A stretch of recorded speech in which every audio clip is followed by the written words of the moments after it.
Assalamualaikum warahmatullahi wabarakatuh.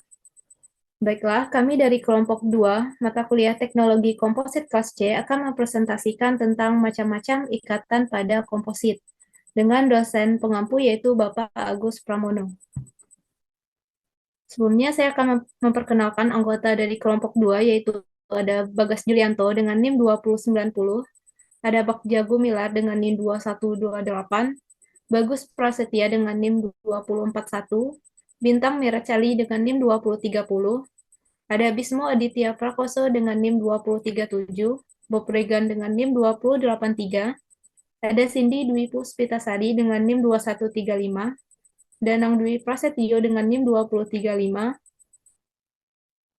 ada Dani Sanjaya dengan NIM 1994, Denis Rahmawati dengan NIM 2077, dan saya sendiri, Devi Yunanda dengan NIM 2071. Baiklah, inilah outline pembahasan kami, yaitu di mana ada teori ikatan komposit itu sendiri, macam-macam ikatan komposit, dan terakhir ada kesimpulan.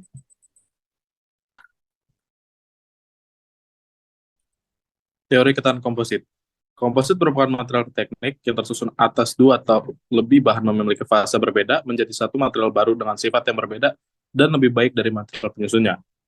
Syarat terbentuknya komposit yaitu adanya ikatan permukaan antara matriks dan penguat. Ikatan antara permukaan ini terjadi karena adanya gaya adensi dan kohesi.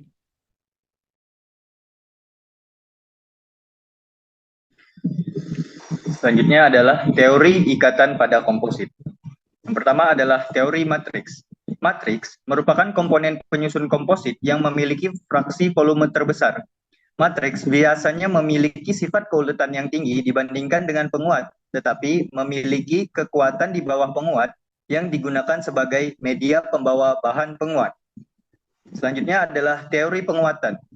Penguat merupakan komponen penyusun komposit yang memiliki sifat kekuatan yang lebih besar dibandingkan dengan matriks. Penambahan penguat ini bertujuan untuk memperbaiki sifat dari matriks. Selanjutnya adalah teori kontinum. Matriks dan penguat memiliki ikatan yang saling terkait satu sama lain yang membentuk suatu struktur. Struktur komposit ini memiliki fungsi untuk mengikat antara matriks dan penguat dan juga merekatkan serta menyalurkan beban antara matriks dan penguat. Dan yang terakhir adalah teori interaksi serat matriks.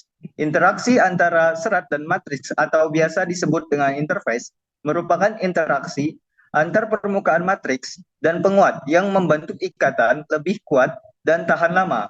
Selain itu, interaksi permukaan antara matriks dan penguat juga memiliki peran untuk mentransport beban ke satu sama lain. Next.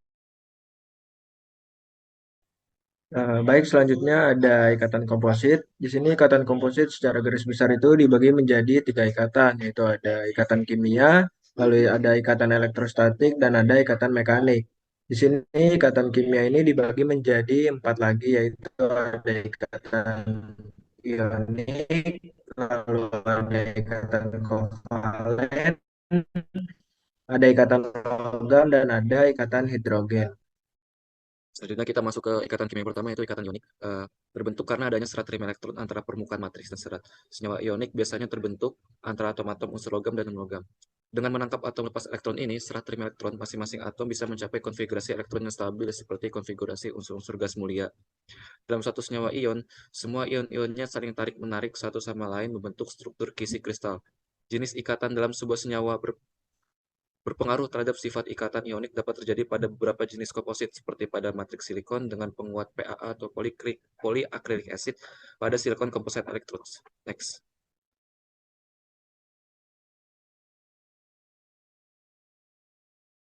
Selanjutnya ada ikatan kovalen. Ikatan kovalen ini terjadi ketika dua atau lebih bahan dengan ikatan kovalen saling bergabung untuk membentuk sebuah material baru. Ikatan kovalen adalah jenis ikatan kimia yang di mana dua atom saling berbagi satu atau lebih pasangan elektron untuk membentuk molekul. Jadi ketika molekul ini bergabung bersama, mereka membentuk sebuah matriks kovalen yang kuat yang kemudian membentuk komposit kovalen. Dalam komposit kovalen, bahan-bahan yang bergabung dapat memiliki jumlah dan jenis ikatan kovalen yang berbeda. Ikatan kovalen terjadi karena pemakaian bersama pasangan elektron yang berasal dari atom-atom yang berikatan. Ikatan ini terjadi antara unsur non-logam yang sama-sama ingin menangkap elektron. Ikatan kovalen sendiri ini juga jarang terjadi pada komposit karena adanya perbedaan sifat yang signifikan. Next.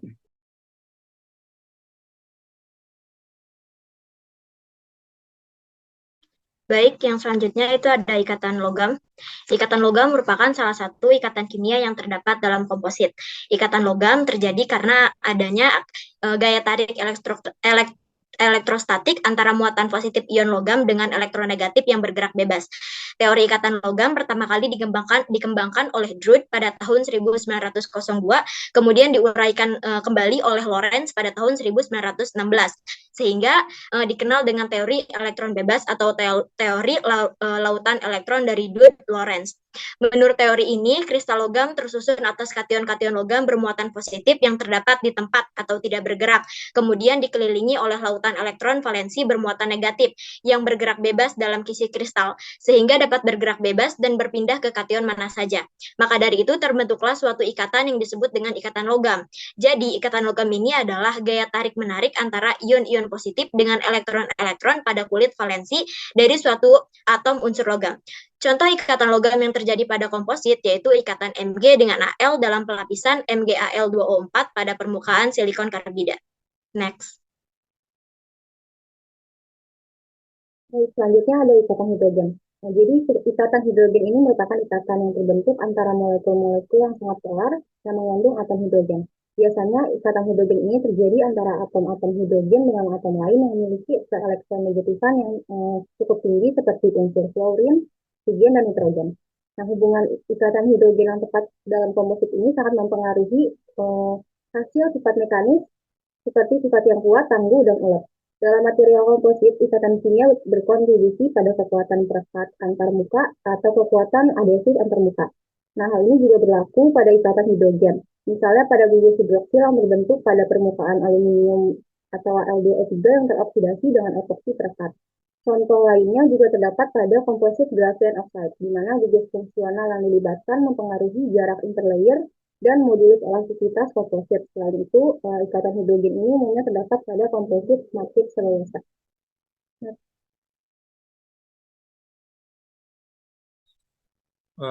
Baiklah, selanjutnya adalah ikatan mekanik secara interlocking. Ikatan mekanik secara interlocking adalah jenis ikatan yang terbentuk ketika dua atau lebih benda bergabung dengan cara saling mengait atau menahan satu sama lain.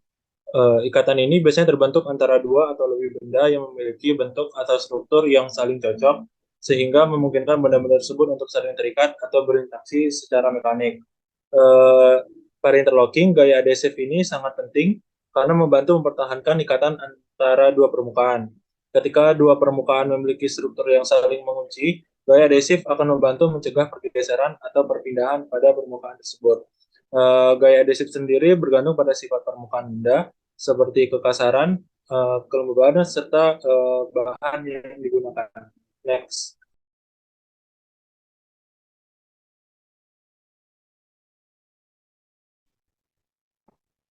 Selanjutnya adalah ikatan mekanik van der Waals, di mana ikatan mekanik ini ditemukan oleh ilmuwan dari Jerman bernama van der Waals, yang memiliki pengertian ikatan yang terbentuk dari interaksi antara molekul serat dengan molekul matriks melalui gaya van der Waals. Gaya-gaya yang timbul dari polarisasi molekul menjadi dipol.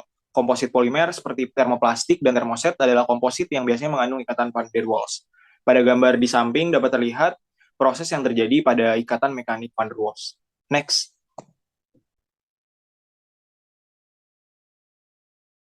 Baik, selanjutnya ikatan elektrostatik.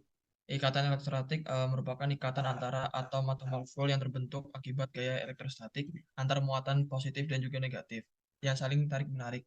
Nah, ikatan ini terjadi ketika muatan listrik positif dan negatif terdistribusi secara tidak merata pada dua atom atau molekul yang berdekatan, sehingga terjadi tarik elektrostatik antara keduanya. Ikatan yang terjadi karena adanya gaya tarik-menarik ini yang disebabkan perbedaan muatan elektrostatik antara matriks dan juga serat pada interface yang mendukung gaya ikatannya.